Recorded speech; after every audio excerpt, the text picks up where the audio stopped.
Gepleyer Azatlyk Radiosu. Akşamınız hayırlı bolsun hormatly radio dinleyijiler.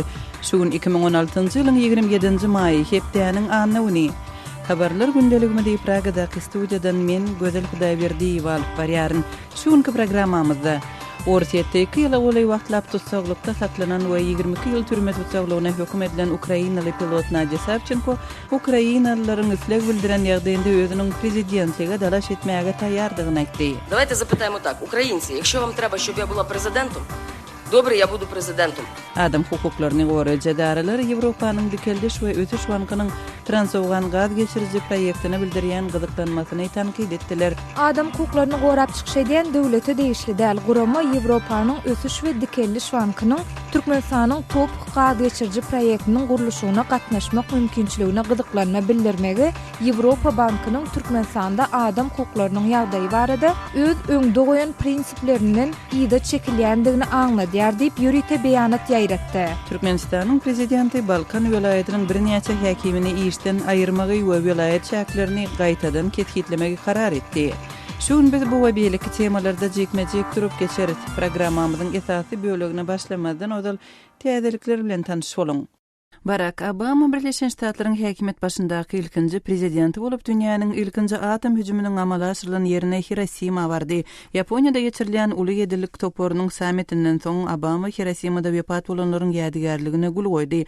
Bu da bara atom bombasynyň partlamasynda aman galan adamlar hem gatnaşdylar. Birleşen Ştatlaryň prezidenti saparyň ikinji jahan uruşynda wepat bolanlaryň äklesiniň hatyrasyna matam tutmak üçin geçirilýänligini aýtdy. Emma atom bombasynyň synalmagy üçin ötünç soramajygyny aýtdy. Birleşen Ştatlaryň B-29 kysymly uçarynyň 1945-nji ýylyň 6-njy awgustynda howadan atan 15 kilotonnly bombasy bir wagtyň özünde 80 000 adamy öldüripdi. Mundan 3 gün soň ikinji bombanyň Nagasaki şäherine atylmagyny ikinji jahan uruşynyň has ir tamamlanmagy bilen baglaşdyrýarlar. Ortiýetde 2 ýyla goly wagtlap tutsaglykda saklanan Ukrainaly pilot Nadya Savchenko Ukrainalylar isleýän bolsa özüniň prezidentlige dalaş etmäge taýýardygyny aýtdy. Savchenko bu barada tutsaglykdan boşadylmagynyň ýyly 27-nji maýda Kiýewde geçirilen ilkinji medeniýet konferensiýasynda aýtdy. Savchenko gündä Ukrainada tutsak edilen 2 tane ortiýetli çalışmagyndan soň boşadylyp 25-nji maýda ýerden Kiýewe barypdy. Ortiýet mart aýynda Savchenkony gündä Ukrainada 2 tane ortiýetli jurnalistiň ölümine gatnaşykda aýplap 22 ýyl türme tutsaglygyna hökm edipdi. Savchenko aýplamalary ret etdi. Savchenko 27-nji maýda geçirilen medeniýet konferensiýasynda özüniň harby pilot işine dolanyp barmak isleýänligini, emma Ukraina üçin zerur bolan islendik iş etmäge şol sanda prezident bolmagy da taýýardygyny ma'lum etdi. Ortiýetiň Savchenkony tutsak etmegi Kiýew we Günbatar tarapyndan berk tankyd edilipdi. Ortiýetiň prezidenti Vladimir Putin Ýewropa bileşigine şuleçek ilkinji taparynyň öňü sirasynda eden çykyşynda Moskwanyň we Brüsseliň arasyndaky gatnaşyklary dikeltmäge çağırdy. Putin 27-nji maýda Gretsiýa çeky günlük saparyna başlamazdan odal Ýewropa bileşiginiň Ortiýetiň Ukrainadaky agresiýasy sebäpli geriden ykdysady sanksiýalaryna garamazdan Ýewropa bilen energiýa hyzmatdaşlygyna we ortiýetliler üçin wiza ýeňilliginiň giridilmegine çağırdy. Biz Ýewropa bileşigi bilen gatnaşyklarymyzyň çözüp bolmajak hiç hili problema duçar bolmajagyna inanýar. Putin Gretsiýanyň Kathimerini gündeliginde 26-njy maýda çap bolan makalasynda bellädi. Kremliň aýtmagyna görä Putiniň saparynyň dowamında Ortiýetiň we Gretsiýanyň arasynda iki taraplyň ulalaşyklaryň ençemesine gol çekildi. Putin 27-nji maýda Afinada Gretsiýanyň prezidenti Prokopis Pavlopoulos we premier-ministr Aleksis Tsipras bilen hem duşýar. Putin we Tsipras Ortiýetiň Tretikovskaya galeriýasynyň Gretsiýanyň Hristiýan we Bizantiýa muzeýine wagtlança beren Andrey Rublyowyň Veznesiýeni atly meşhur ikonasynyň açylyş dawratyna hem gatnaşýarlar.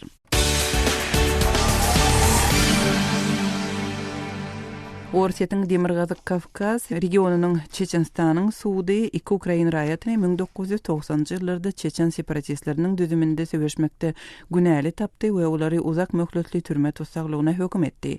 Çeçenistanyň suwdynyň 26-njy maýda çykaran fermanyna görä Mikola Karpyuk 22 ýyllap, Stanislav Klich bolsa 20 ýyllap türme tutsaglygyna hökm edilipdir. 19-njy maýda oturdaşlar ikisiniň de söwüşüji toparyň düzüminde adam öldürmek we adamlary öldürmek öldürmäge sinanşmak ýaly jenayatlara baş goşandygy barada netije çykardy. Derňewçiler olaryň Ukrainanyň milletçi Una Unso toporunyň agdalary bolup 1994-nji ýylda Çeçenstany baranlygyny we Çeçen separatistleriniň düzüminde Orsiýetiň federal güýçlerine garşy söwüşenligini aýdýarlar. Una Unso Orsiýetde ekstremist gurama hökmünde gadagan edilýär. Aktam Donald Trump'ın Republikan Partiýasynyň noýabr aýynda boljak prezidentlik saýlawlaryna dalaşýar bellenmek üçin ýeterlik ses toplanlygyna umyt baglady. Milliarder biznesmen Trump Republikan Partiýasynyň iýul aýynda boljak milli duşugynda partiýanyň wekili bolmak hukugyny gazanmak üçin zerur 1237 delegatyň sesini toplady. Trump'ın kandidaturasynyň tasdiklanan ýagdaýynda ol öňkü döwlet sekretary Hillary Clinton ýa-da senator Bernie Sanders bilen bäsleşmeli bolar. Hormatly radio dinleyijiler, siz täzelikler bilen tanış bolduňuz.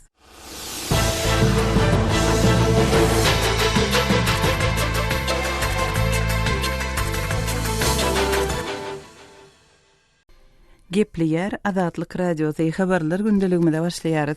Orsiýetdeki ýyla bolay wagtlap tutsaglykda saklanan we 22 ýyl türme tutsaglygyna hökm edilen Ukrainaly pilot Nadia Savchenko Ukrainalylaryň isleg bildiren ýagdaýynda özüniň prezidentlige dalaş etmek taýýarlygyny ma'lum etdi. Gündäwr Ukrainada tutsag edilen 2 sany orsiýetler çalşyrylyp 25-nji maýda Ukraina baran Savchenko bu niýetini 27-nji maýda Kiýewde geçiren ilkinji metbuat konferensiýasynda aýtdy. Savchenko köpçülüge ma'lum eden pikir garaýşlary we onuň planlary barada kardeşim Ýoşan Anawrwanyň maglumatyny dinläli.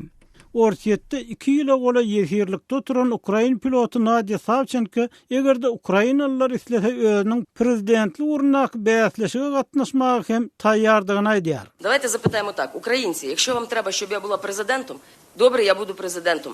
Gelin şeýle urlaşalım. Ukrainalılar, eger size meniň prezident bolmagym gerek bolsa bolýar, men prezident bolaryn diýip Savchenko 27-nji maýda adatlyga çykaly bäri özüniň Kiýewde geçiren ilkinji metbuat ýygynagyny aýtdy. Я просто не зовсім ще вірю, що в нас вже люди навчилися голосувати не за гречку. Ýöne men öz adamlarymyz eýýäm garaşsyz, ses satyn almazdan saýlaw geçirmek hakykatdan hem öwrenenler diýip pikir etmeýär. Dogrusyny aýtsam men prezident bolmak isleýänini aýdyp biljekdäl. Men Ukrainanyň harby howa güýçleriniň hataryny uçmagy gowy görýär. Emma zerur bolsa men islenlik işi ederim diýip Savchenko aýtdy. Але якщо треба, я зроблю все. Nadia Savchenko günnäwr Ukrainada ele düşen we separatistlaryň hataryna söwüşenlikler üçin ýyl kesilen 2 orsiýetli bilen çalşylanandan soň 25-nji maýda Kiýewge geldi. Чого мене навчило російське телебачення? Що я там побачила? Що Росія саме... Men türmede makarım Rus televizionyasynda tomaşa edip bir zada göz ýetirdim. Orsiýet we onuň hökümeti dünýä hamala diýersiň ollyňa 2 ýurtdan nurýanýar. Orsiýetden we Birleşen Ştatlardan ibaret ýaly seredýär. Yer togalawynyň galan öle bolsa olaryň bähwit meýdanymysyn. Gaýnansak da Orsiýet muny şeýle görýär. Emma biz Ukraina ýa Gürjistan hem öz bähwitleri bar bolan ýurtlar ahyry. Biz kimdir başga ýerleriniň oýunjaklary, kimdir başga ýerleriniň bähwitleri dälip Savchenko aýtdy. Тому, на жаль, Україна, Грузія, ми країни. У нас є свій народ, у нас є свої інтереси. Ми не чиїсь іграшки і не ми не чиїсь інтереси. Biz hakyky adamlar we hakyky ýurtlar bolup durýar. Biz diýer adamlar diýip ol sözüniň üstüne ýetirdi. Ol soňra Ukrainanyň milli goşunynyň ýagdaýyndan söz açyp, bu pugdokda olaly bilen korrupsiýanyň soňuna çykmagyň zerurdygyna üns çekdi. Буду працювати над армією для того, щоб тил не розкрали. Men tyýlymyň talanmalygy üçin goşun meselesini işlärin. Men Ukraina goşunyna korrupsiýa aňyrýany bilen belet.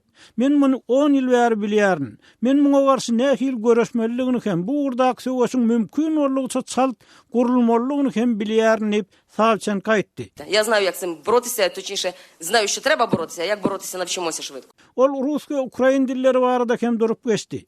Я з дитинства говорила українською, так? І я пам'ятаю ще ці радянські часи, коли моя мати, мій батько, мій рід говорив українською. Ми пам'ятаємо. Dil barada aýdylanyny men çağalygymdan bäri ukrainçe gepleýärin. Men Sowet döwrüne ejemin, kakamyň, maşgalamyň ukrainçe gepleýän wagtyny şinni ýadymdan çykaramok.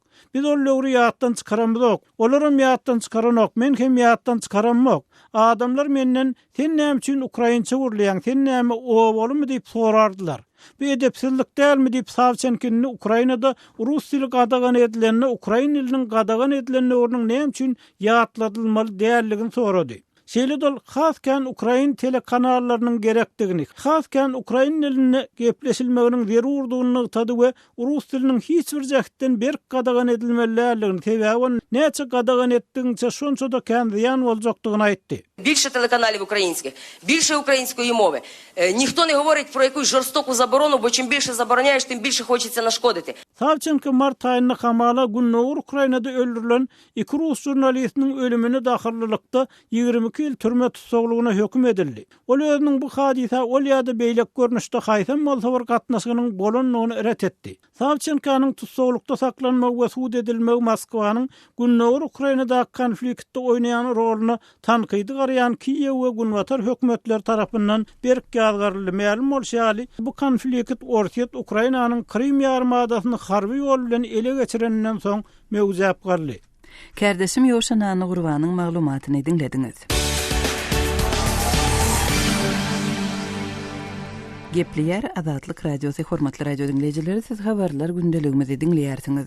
Adam hukuklaryny goraýjy edaralar Ýewropanyň dikeldiş we ösüş bankyny Türkmenistanda adam hukuklarynyň ýagdaýy boýunça uzalky ýörelgelerinden ýygy aýtmakda tanqid etdiler. Adam hukuklaryny goraýjy Gurama bankyň Transowgan gaz geçirji proýektine gyzyklanma bildirmeginiň ýurtda adam hukuklarynyň gowlanmagyna itergi bolmajakdygyny aýdýar. Kärdeşim Sehranyň berjek maglumatyny dinleýälim. Adam hukuklaryny gorap çykyş eden döwlete değişli däl Gurama Ýewropanyň ösüş we dikelliş bankynyň Türkmenistanyň top gaz geçirji proýektiniň guruluşyna gatnaşmak mümkinçiligine gyzyklanma bildirmegi Ýewropa bankynyň Türkmenistanda adam hukuklarynyň ýagdaýy barada öz öňde goýan prinsiplerinden ýyda çekilýändigini aňladýar diýip ýürite beýanat ýaýratdy. Crude Accountability Guramasının 26. mayda ýaýradan beýanatynda Ýewropanyň ösüş we dikelliş bankynyň prezidenti Suma Chakrabartynyň 23. mayda Türkmenistan eden saparynyň çäginde Türkmen prezidenti Gurbanly Berdimuhammedow bilen duşup Ýewropanyň ösüş we dikelliş bankynyň Türkmenistan, Owganistan, Pakistan, Hindistan gaz geçirji proýektiniň guruluşyna gatnaşmak ähtimallygy barada maslahat edendigi aýdylýar. Adam hukuklaryny gorap çykyş edýän Gurama özüniň pensiýa günü köpçülige ýetiren beýanatynda Ýewropanyň ösüş we dikelliş banky özüniň esasy düzgünnamasynyň 1-nji maddasynda ýurtlar baradaky strategiýasynda we bu banka agza ýurtlaryň kabul eden Paris şertnamasynda Türkmenistanyň adam hukuklarynyň ýagdaýy barada aýdylan beýanatlardan misallar getirip Ýewropanyň ösüş we dikelliş bankynyň häzirki tutumy şol beýanatlara gapma garşy gelýär diýär. Ýewropanyň ösüş we dikelliş bankynyň Türkmenistan baradaky strategiýasynda ýurtda syýasy we ykdysady problemalaryň şol sanda adam hukuklarynyň bozulmalarynyň giňden ýaýranlygy, döwletiň ýurdun ykdysadyýatyna öz erkine gatnaşýandygy barada ençeme meseleler agdalýar. Bankyň strategiýasynda eger Türkmenistan şol problemalary gowlandyrmakda öňe güdüşlik gadanmasa, onda bankyň Aşgabat bilen öz gatnaşyklaryny öňküsünden çäklendirjekdigi aýdylýar diýilip Crude Accountability Guramasının beýanatynda nagtalýar. Maglumatda 2014-nji ýylda Ýewropanyň ösüş we dikelliş banky bu strategiýany kabul eden bäri ýurdun syýasy sferasynda ujypsyzja ütgeşmäniň bolandygy we söz azatlygy we syýasy pluralizm ýaly esasy azatlyklaryň depelenmeginiň dowam edýändigi aýdylýar. Gurun edilýän Gurama Türkmenistanyň halkara hasabatlarynda iň soňky ýerleri eýleýändigini ýatladyp, Türkmenistanyň Transparency International Guramasının hasabatynda dünýäniň iň bir korrumpirlenen 5 ýurdunyň we Freedom House Guramasının demokratik ösüş boýunça edilen gözegçilere esaslanýan raportynda Ýamanyň Ýamany atly ýurtlaryň hatarynda saklanyp galýandygyny nagtaýar. Beýanatda eger Ýewropanyň ösüş we dikelliş banky Türkmenistanyň ýerasty gazylyp alynýan ýangyş proýektine gatnaşmagy saýlap alsa, onu ol özüniň diňe ýurtlar baradaky strategiýasynda ise bankyň esasy düzgünnamasynyň 1-nji maddasyny hem bozar diýilip nagtalýar. Beýanatyň jeminde Crude Accountability Guramasının hazır energiýasy we daşky gurşaw baradaky koordinatory Sonya Zilberman Ýewropanyň ösüş we dikelliş banky Türkmenistan ýaly korrumpirlenen we awtoritar ýurtda newit gaz proýektlerini maliýeleşdirmegi reddetme arkaly özüniň daşky gurşawyň goraglygy babatdaky we düzgünnamasynyň 1-nji maddasynaky borçlaryny ıgrarlydygyny görkezmeli diýär. Ýergelenine belläp geçsek, her ýyl 33 milliard kubometr türkmen gazyny Owganistanyň we Pakistanyň Özbekistanyň usulen Hindistana aktyrma gözüňe tutýan Topuk proýektiniň gurulşyna geçen ýylyň dekabr aýynda Mary welaýetinde badalga berildi. Şondan bäri hem Türkmenistanyň prezidenti daşary ýurt banklaryny, edaralaryny Topuk halkara gaz geçirjisiniň gurulşyna gatnaşmaga ýygyderli çağıryp gelýär. Kardeşim Sehranyň maglumatyny dinlediňiz. Azatlyk radiosynyň täzeliklerini, makalalaryny, video ýazgylaryny we fotoseriýelerini Twitter we Facebook sosial ulanlaryndan hem iderläp bilersiňiz. Salaýymyz Azatlyk radiosu. Gepleýär Azatlyk radiosu sizi habarlar gündeligimizi dinleýärsiňiz. Türkmenistanyň prezidenti Berdimuhammedow Balkan welaýatyna eden saparynda yerli häkimleriň birnäçesini işden aýyrdy. Olaryň işte goýberen kemçiliklerine uly nägilelik bildirilmegi bilen bir wagtda welaýatyň güýçli depkinde ösýänligi hem eglan edildi. Umuman Türkmenistanda soňky bir ay regional ýolbaşçylaryň çalşyrylmagy bilen tapawutlandy. Balkandan öň ahalyň 20den gowrak resmiýetine temmi berildi. Türkmenistanda şeýle kadrlar çalşygynyň geçirilmegine näme sebäp bolup biler? Kardeşim Muhammed Tahiriň radiomyzyň habar merkeziniň merkezi adywonçy bilermeni Bruce Panier bilen geçiren söhbetdeşligini dinleýälim. Soňky bir aýyň dowamında Türkmenistanda dürli wezipelerde işleýän ýokary derejeli ýolbaşlaryň 30 goly işinden boşadyldy, ýoksa da olary berkäýinç eglan edildi. Siziň pikiriňizçe bu nämeň alamaty? Of course, it's been a hard year in Turkmenistan in general this year, and even in terms of. Bu ýyl Türkmenistan üçin gaty agyr ýyl boldy. Bu wezipeden boşadylan ýolbaşçylaryň sanyny alanda da şeýle bolup çykýar. Bu işde Berdimuhammedow esasanam Balkan welaýatyna köpüns berýär. Mundan olam bir näçe gezek şeýle çäreler geçirildi. Düýnem wezipesinden boşadylan ýolbaşçylar bolupdyr. Bu welaýatda Berdimuhammedowyň göwünden turmaýan bir zada bar. Bilşimiz ýaly Balkan Nevite baý welaýat. Belki bu ýagdaýlar Nevit bilen baglydyr. Şol wagtyň özünde de bu urda hiç bir welaýatdan Berdimuhammedowyň ünsünden nişan ok. Ýöne welin yerli häkimiýetleriň Berdimuhammedowyň haýsy talabyny berjaý edip bilmeýändigini saklamak kyn. These officials have been unable to meet. Sebäbini düşünmek kyn diýdiňiz, emma siziňçe bu ädimler haýsy tarapa ýykyn edýär? Ýagny problemanyň köki siýasymy, dolandyryş bilen baglymy ýa-da ykdysady ýagdaýlara baryp dirýärmi? I think the roots are all economic, and it's the result of a lot of frustration. Now we know that for one thing, there's less. Mening pikirimçe bu problemalaryň düýp köki ykdysadyýata barýar. Türkmenistanyň giýirdeji çeşmesi barha agdalýar. Şeýlelikde ýurdu dolanyrjylaryň gapçygyna girýän pulama agdalýar. Bu diňe Berdimuhammedow degişli bir ýagdaý däl. Niýazyň döwründe hem ýurtda belli bir planlar ortaga atylýardy. Umuman aýdylanyny olar başa barmajak ýa amala aşyrylmasy gaty kyn planlardan ibarat bolardy. Soňra gurrun edilýän şol planlaryň başa baryp barmalygy prezidenti gyzyklandyrmaýar, oldyňa şol planyň doldurulmagyny talap edýär. Haçan da şol tapşyryk başa barmasa prezident degişli ýolbaşçylar wezipelerinden çetleşdirip başlaýar. But it doesn't matter. The order was do this, and when they come up short, they're fired. Şeýle çäreleriň häzirki döwürde has ýygylaşmagy näme anladýar? Well, I think, that is part of the message too. Like I said, we know these are hard economic times, and I think. Elbette bu çäreleriň häzirki döwürde ýygylaşmagy hem ýanky teoriýany güýçlendirýär. Häzir ýurduň agyr ykdysady şertleri başdan geçirýändigini hemmämiz bilýär. Şeýle pursatda eger kimdir biri gowy iş edip üstünlük görkezse, ol syýlaglanjak ýaly. Emma onuň deregine Berdimuhammedow ýolbaşçylar ýeken wezipesinden aýrýar. Onuň diýjek bolýandady, ine meniň tapşyrygym, eger onu berjaý etmeseň, sen wezipeňden boşadylarsyň diýär. Hatda olaryň arasynda türme basylýanlar bar. Elbette olara köplenç toslama aýyplamalar ýöňkelýär. Trumped up charges, but that's the motivator now in Turkmenistan is you will do or you will perish, essentially. Prezidentin saýlap bilen bu ugurunyň netijeleri nähil bolýar? Ýagny haýysdyr bir meseleni çözýärmi? I can't see, people have tried this in other areas before, and it never seems to work because a lot of times you have competent officials. Yok, bu ýagdaý oňy netije bermeýär. Sebäbi işini bilýän adamlara köttesinden gelip bolmajak tapşyryk bereninde elbette ol başa barmaýar. Soňra prezident sen işini başarmadyň diýip ol adam wezipesinden oşadýar. Şeýlelikde işini başarmaýan kadrlaryň ýokary wezipelere bellenip başlanmagyna ýol açylýar. İşinin ustady bolmadyk adamlaryň esasy maksady eýdip öz wezipesinde galmak. Onsoň iş bilmez başlyklar beýlekilere zulüm sütüm edip başlaýarlar. Eger muny paýta meýdanlarynyň mysalyny aýtsak, onu gurrun edilýän ýolbaşçylar adamlary 10-12 sagatlap paýta meýdanlaryna işledýärler. Onun bilen hem oňman çağılar hem paýta meýdanyna sürülýär. Sebäbi onuň ýolbaşlyklaryň ýeketek maksady berilen plany doldurmak. Sol ýolbaşçylar çem gelen ähli adamlary paýta meýdanlaryna sürenlik üçin belki buýrulan plany dolandyr.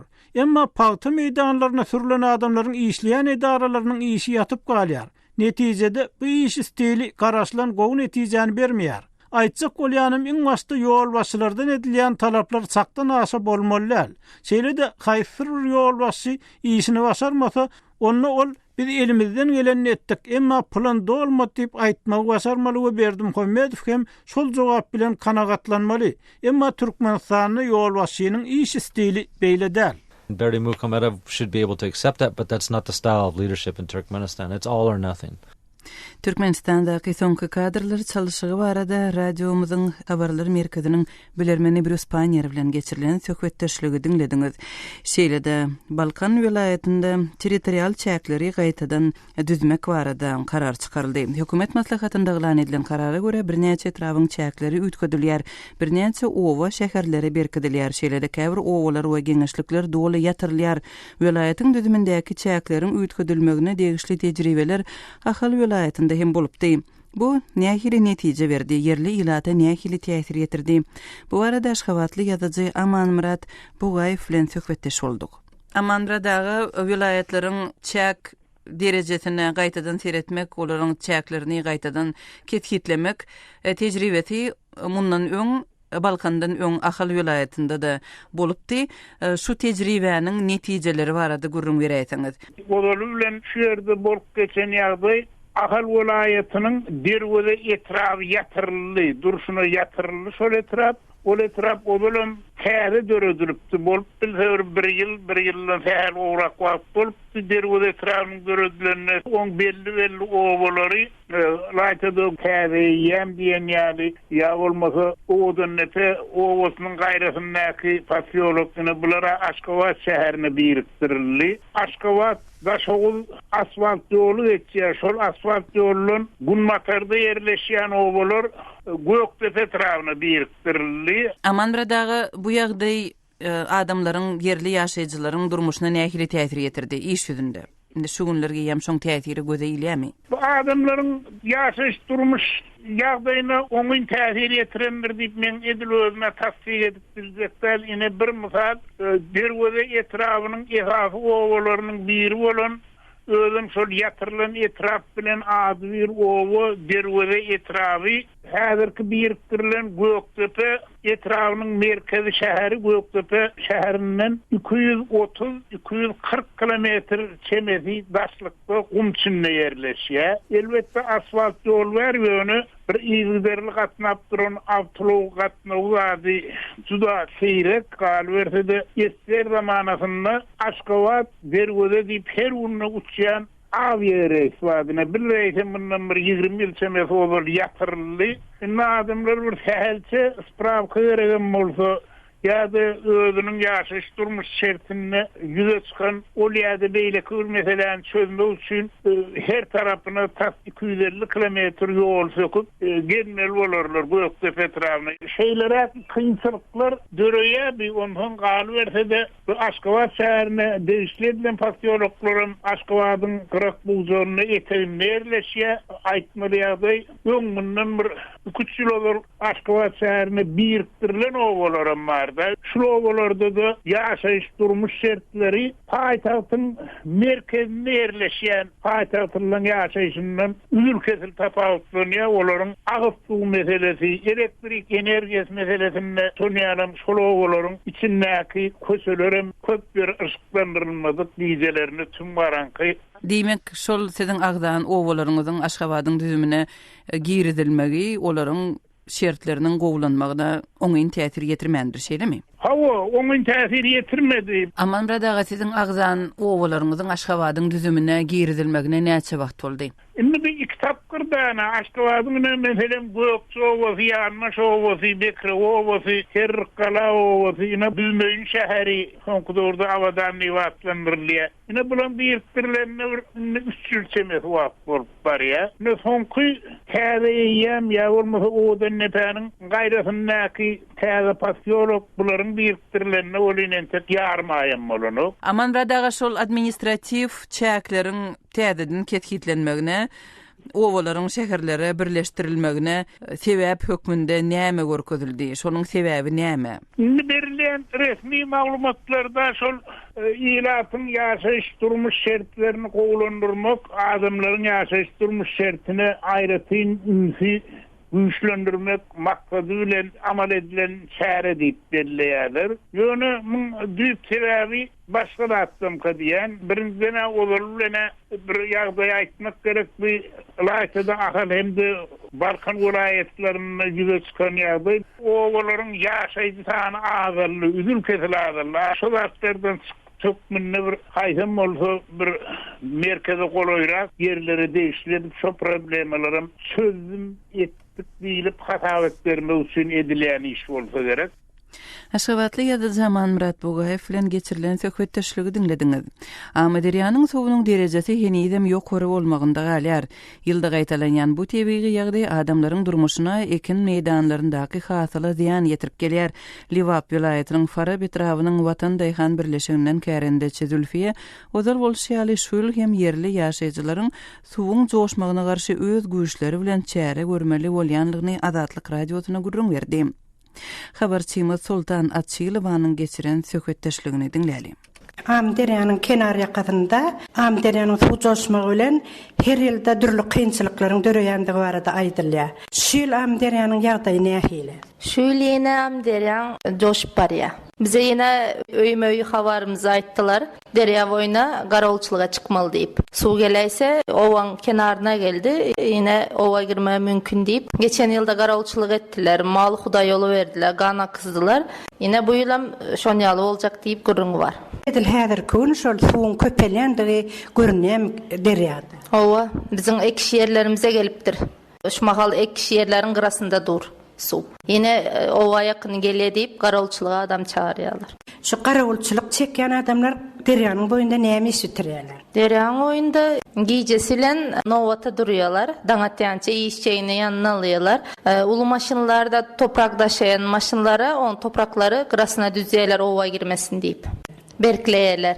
Mysal üçin şu garowçylyk çekmäge näçerek adam toplanýar. Her giýjeginiň dowamda näçe adam derýanyň kenaryna çykmaly bolýar. Sen bilen. Owada 253 maşgala var. Her hojalykdan da biri gidi her giýje.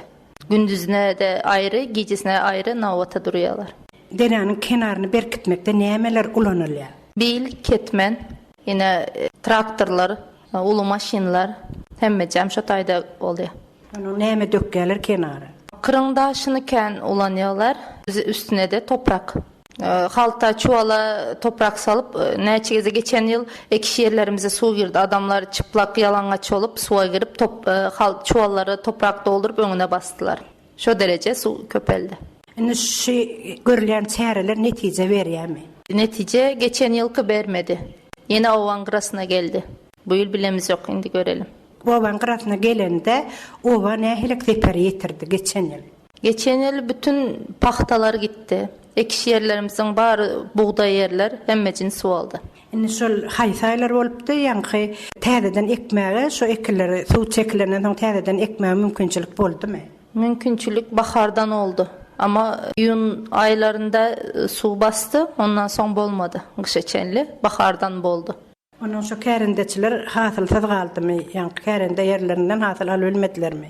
Yok, alyp bilmediler, pümme de alyp bilmediler. Hemmeji çürek kaldı. Paxtan oza çöpüsü var ya, ona toplayabilmediler, çüredi. Buğdaylar alınıp da buğdaydan soň boldu bu ýagdaý. Paxta ýerleriň kän ýerler soň tekinde kaldı.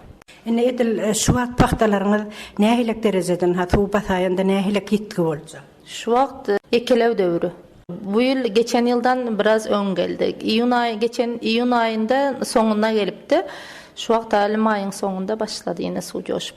Habarçyma Sultan Açylowanyň Liwap vilayatynyň Farap etrafyndan kärendesi Zülfiye bilen geçiren söhbetdeşligini dinlediňiz. Şunuň bilen ýarym saatlyk habarlar gündeligimiziň şu günkü sanyny jemli ýarys saatlara kesmeden soň gepleşigimizi ýazgy görnüşinde dinläp bilersiňiz. Azatlyk radiosynyň efir tolkunlarynda galyň.